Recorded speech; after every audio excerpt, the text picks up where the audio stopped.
Amis du jour, bonjour. Je vous invite aujourd'hui à Gijan, l'abbaye Saint-Félix de Monceau. Alors, il y en a qui se fera sourire, ceux qui me connaissent, n'est-ce pas? M'excuse. Quoi de mieux que de faire une petite vidéo sur une personne qui commence à être un peu célèbre de la famille, Angeline Monceau, à l'abbaye de Monceau. Quoi de mieux que de l'interviewer ici, n'est-ce pas? Bonjour Angeline. Bonjour Nidé. Alors, ma chère sœur, tu t'es mis à l'écriture depuis longtemps. Alors moi, tu sais bien que ça ne me surprend pas, vu que petite déjà, tu avais même gagné un prix pour le plus beau poème de la fête des mères. Une rédaction. Une rédaction? Ah, carrément, même pas le petit machin, quoi. C'est carrément la rédaction pour la fête des mères.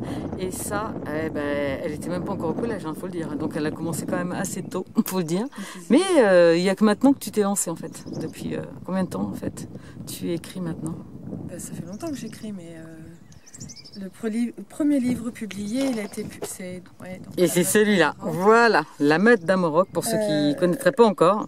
Qui a été publié en 2017 et qui a été écrit en 2016 en fait. Voilà, donc ça fait 2 ans que vraiment tu t'es dit, allez, je me lance. Mais ça fait des années que j'écris, mais bon, tout allait à la poubelle.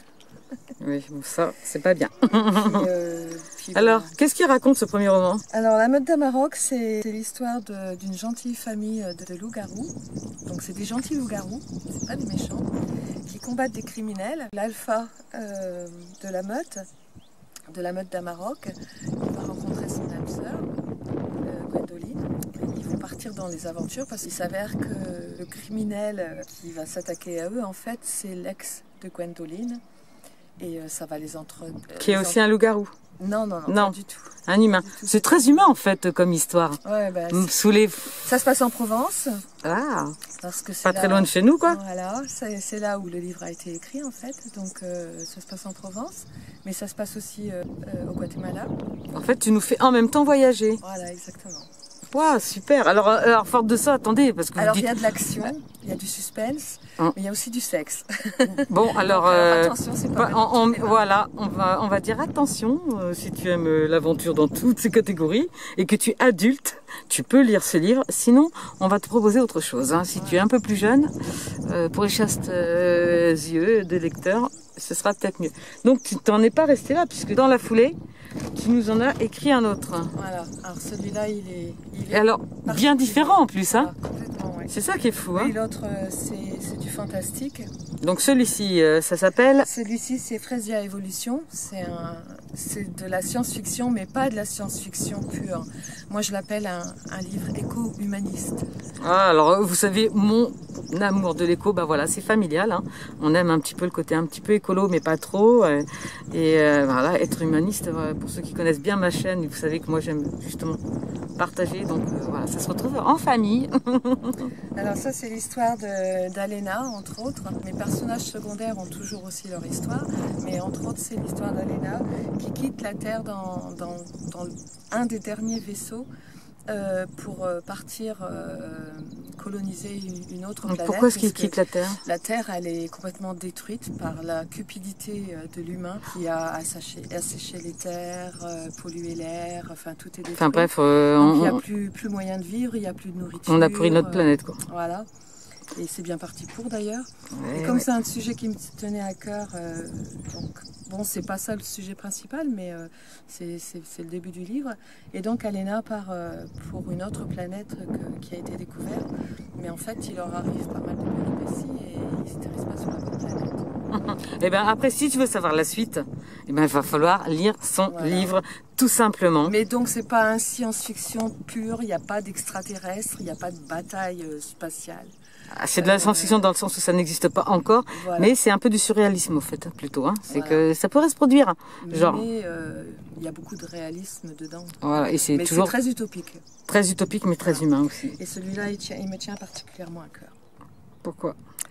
Parce que je l'ai écrit à la suite de la perte de mon frère et en fait il lui est dédié ce livre. Voilà, bon ben ça vous le savez pour ceux qui me suivent puisque je vous ai fait des petites dédicaces de mon frère Éric de Monceau, le de Monchot, hein, qui était très très connu dans notre région natale, la région rémoise. Et puis bon voilà, on va pas polémiquer là-dessus. Voilà, on a tous notre petit côté. Mais alors on n'est pas resté là, hein, parce que, regardez un peu, on est encore dans la galaxie là. Alors parle-nous du nouveau. C'est vraiment le science-fiction, c'est vraiment c'est un space opéra, ce qu'on appelle un space opéra. Donc il y a des batailles dans l'espace. C'est un peu la guerre des étoiles version Angeline. Non, on peut pas. Non. Je suis pas formatée, je suis à part, je suis atypique. D'accord.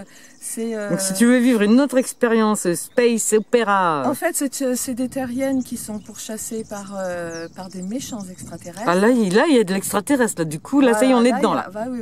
Là, vous voyez un peu l'évolution là. C'est du space opéra, donc il y a des extraterrestres. Et donc, ces Caldémions, en fait, ils essayent de kidnapper des terriennes qui ont l'ADN. Un ADN. Oui, j'ai un peu de mal à dire ça en anglais. Non, mais tu peux nous le dire en anglais, hein. Ouais, DNA. Voilà, c'est ça. Donc de l'ADN, un ADN qui leur est assez spécial parce que ils peuvent l'utiliser pour pouvoir procréer parce que leur race est en train de disparaître. Donc voilà. Alors, encore des extraterrestres qui veulent. Mais il y a les gentils caléroliens qui arrivent, qui sont là pour protéger les terriennes. Et en fait, pour les protéger, ils sont obligés de les emmener avec eux, donc sur leur planète. Mais ça, si tu veux le savoir, il faudra lire le livre. Alors ton livre, on le trouve où? Tes livres d'ailleurs? Sur Amazon.